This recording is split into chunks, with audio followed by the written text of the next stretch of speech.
Primeiramente, bom dia ou boa tarde, vai depender aí do horário, né, que vocês vão assistir esse vídeo. Meu nome é Matheus, para quem não me conhece, né, sou estudante de psicologia do 10º semestre. E o vídeo de hoje, né, é o vídeo mais importante da terapia cognitivo-comportamental. Essas aulas estão sendo gravadas sobre um livro, né, base da terapia cognitivo-comportamental, né, de Judith, né? E o conteúdo mais importante para começar a entender, né, como é que funciona a terapia cognitivo-comportamental é esse capítulo, né, o capítulo 3 da edição nova, né, de 2000 e... eu acho... terceira edição, perdão. Eu não lembro... terceira edição. Já foram gravados também, né, outros vídeos sobre a TCC, né? Hoje é o terceiro vídeo, o terceiro capítulo que vai ser ministrado hoje, né, nesse vídeo de hoje. Esse vídeo ele vai ser dividido, tá, em 3 partes, porque é uma aula muito longa, bem longa e muito importante, certo? Cheio de muitas detalhes que é importante que vocês prestem bastante atenção, né? E se precisar assistam mais de uma vez, né, para compreender bastante, né, sobre como é que funciona, né, a terapia cognitivo-comportamental, certo? Vamos lá? Bom, dando uma pequena introdução na nossa aula de hoje, né, uma contextualização cognitiva ela é o fundamento principal, né, da terapia cognitivo-comportamental, certo? Que o que a gente vai ser aprendido nessa aula, certo? Nessa aula você vai aprender mais a respeito de vários elementos e do processo de contextualização ao longo dessa aula, certo? Nesta aula você encontrará respostas para as seguintes perguntas, que seria interessante, né, vocês, após essa aula, entenderem, certo? Primeiro, o que é uma conceitualização cognitiva. Segundo, como você inicia o processo de conceitualização. Terceiro, como os pensamentos automáticos o ajudam a entender as reações dos clientes. Quarto, o que são crenças nucleares e crenças intermediárias. Quinto, o que é um modelo cognitivo mais complexo. Sexto, como você preenche um diagrama de conceitualização cognitiva. A contextualização ela fornece uma estrutura para um tratamento, certo? O que ela vai ajudar? Qual o funcionamento dela, né? Ela ajuda a entender os clientes, pacientes, como vocês queiram chamar, tá? Seus pontos fortes, seus pontos fracos, suas aspirações, desafios. Reconhecer como os pacientes desenvolveram um transtorno psicológico com pensamento disfuncional e comportamento mal adaptativo. Fortalece uma relação terapêutica. Ajuda a planejar tratamento dentro e entre as sessões. Escolhe intervenções apropriadas e adapta o tratamento quando necessário. E, por fim, supera os pontos de bloqueio.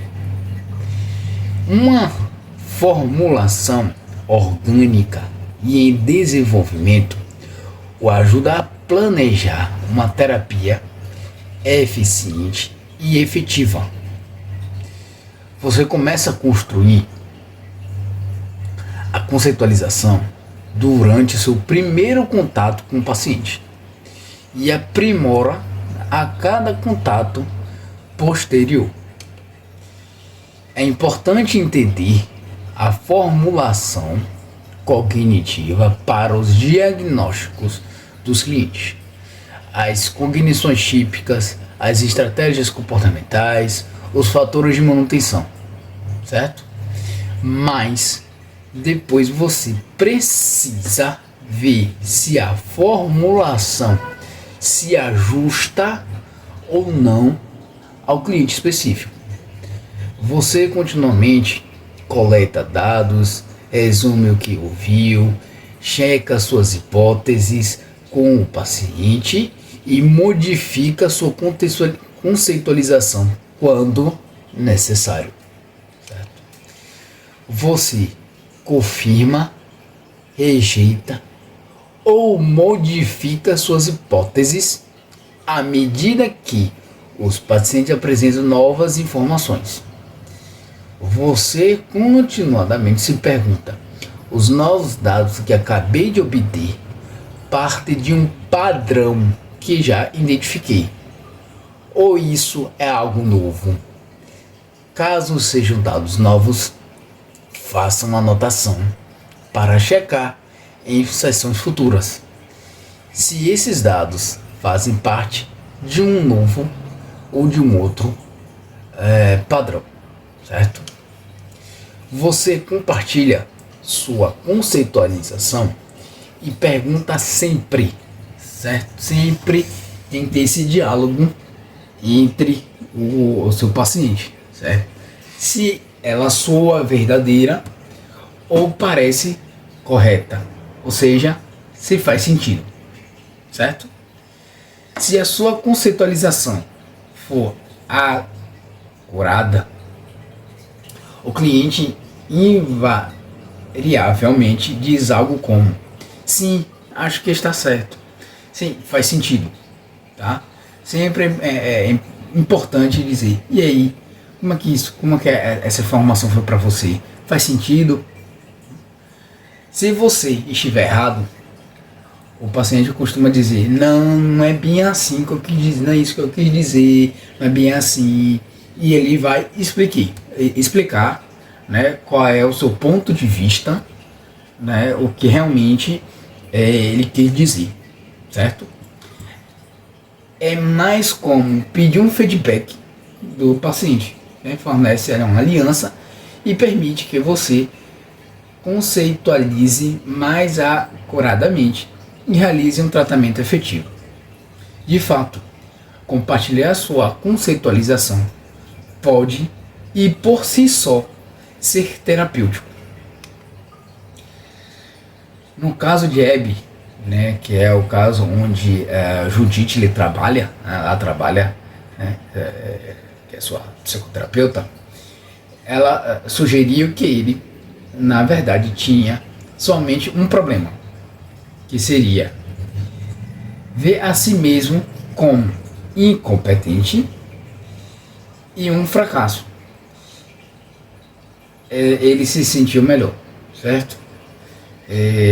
Esse fato, né, de Judith ela fazer essa contextualização, né, de olha como você se sente, né? Você está apresentando esse comportamento porque você se sente assim, né? Então fez ele se sentir um pouco melhor, né, de entender, né, o porquê desse comportamento, né, e com isso, né, melhorar, adaptar e desconstruir esse pensamento automático, né, e reverter, né, esse comportamento. É importante, né, que o psicoterapeuta se coloque no lugar do seu paciente, certo? Desenvolver empatia pelo que estão experimentando, entenda como estão se sentindo e perceba o mundo pelos olhos dele. A percepção, o pensamento, a emoção e o comportamento do paciente deve fazer sentido considerando a interpretação das experiências passadas e atuais, seus pontos fortes e vulnerabilidades, seus valores e atributos pessoais, sua biologia e sua genética e epigenética. A sua conceitualização também o ajuda a entender e se basear nos atributos positivos e habilidades dos seus pacientes, ajudá-los a tomar conhecimento dos seus pontos fortes e recursos pode levar a um melhor funcionamento e uma melhora no humor e na resiliência. Também o ajuda a entender como e por que os obstáculos para atingir os objetivos surgirão e foram mantidos, certo? Iniciando o processo de conceitualização, certo? Como é que inicia esse processo? Pois bem, há muitas perguntas, certo, que você deve ter em mente durante o tratamento para desenvolver e refinar sua conceitualização. Mas no capítulo 5 desse livro, ele traz mais uma descrição da sessão, que vai ser comentado também nas próximas aulas, mas que vale a pena eu dar um spoiler, do que vai ser trabalhado no capítulo 5, em que você começará a coletar uma grande quantidade de informações, que são identificação do paciente, queixa principal, sintomas principais. Esses três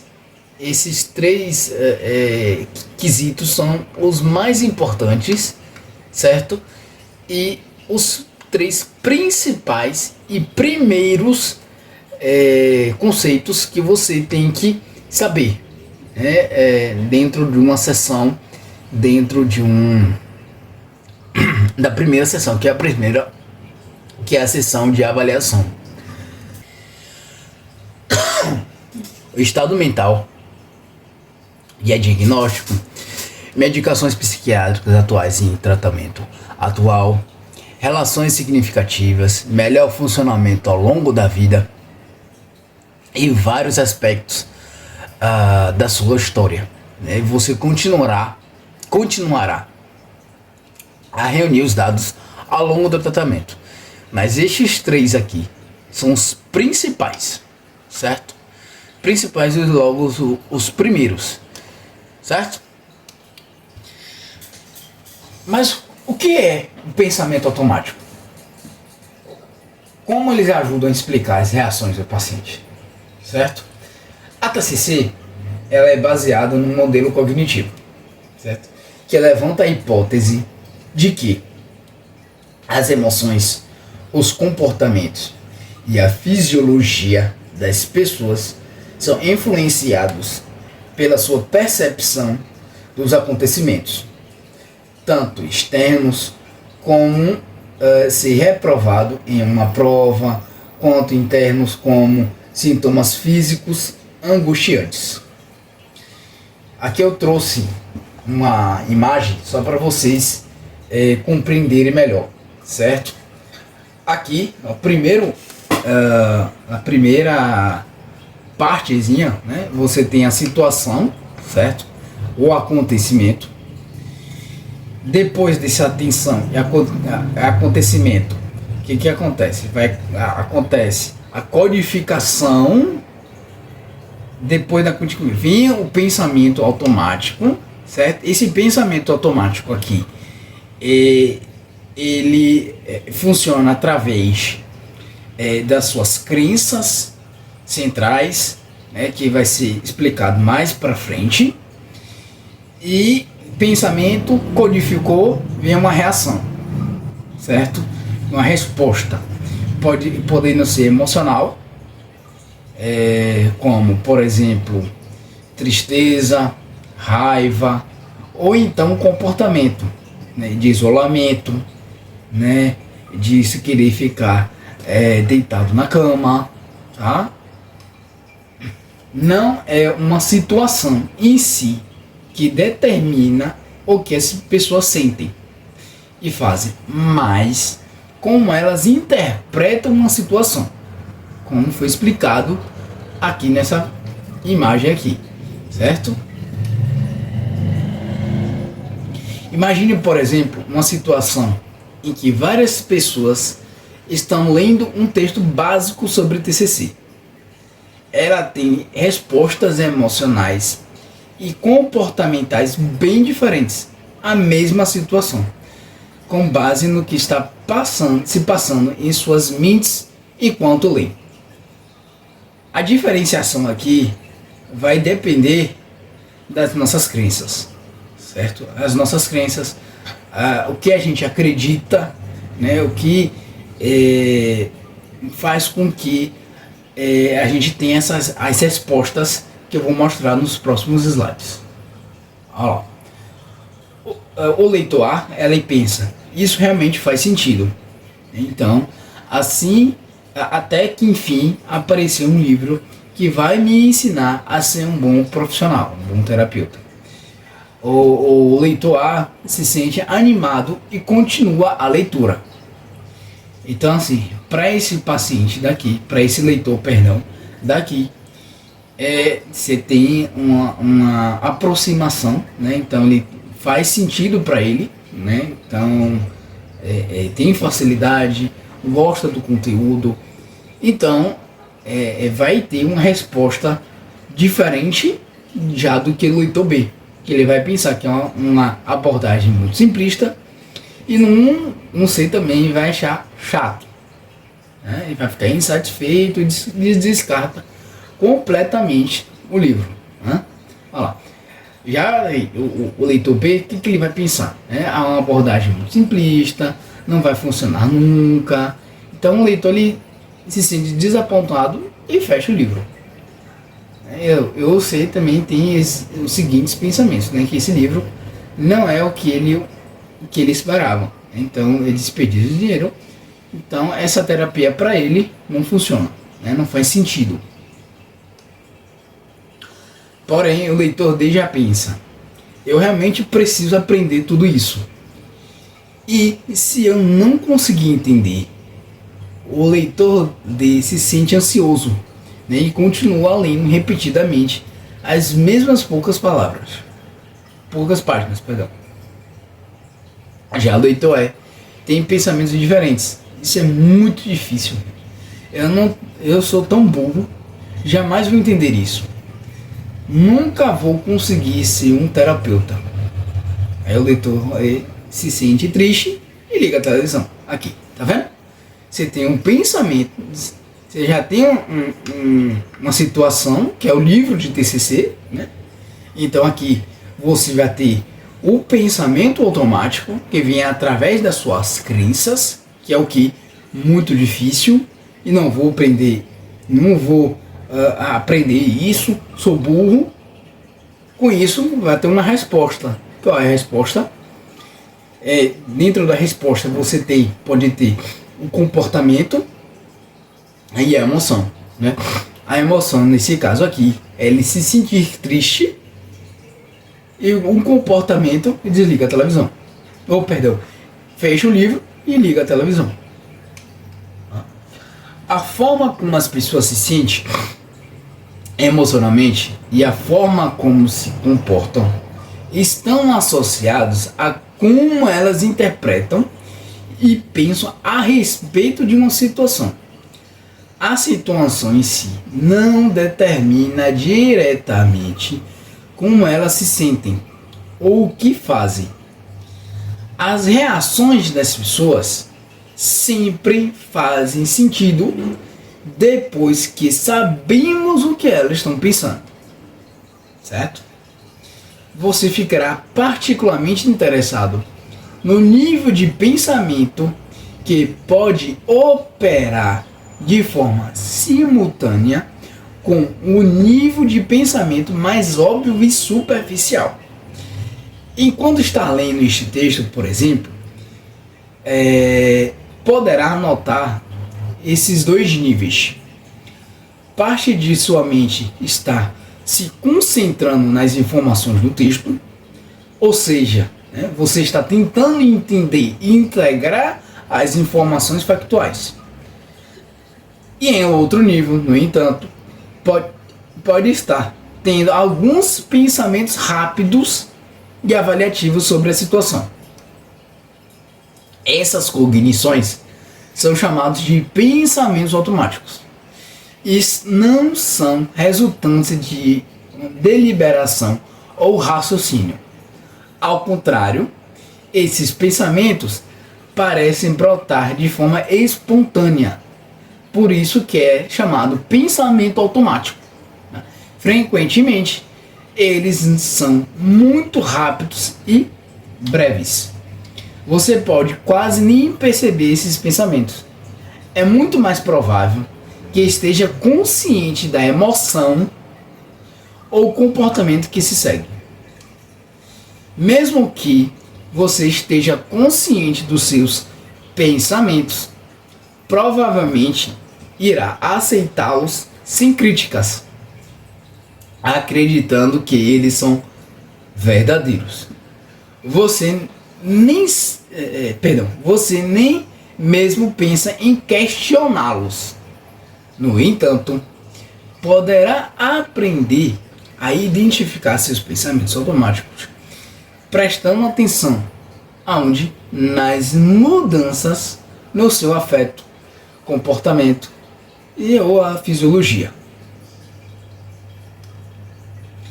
Pergunte-se: o que está passando pela minha mente quando você começa a se sentir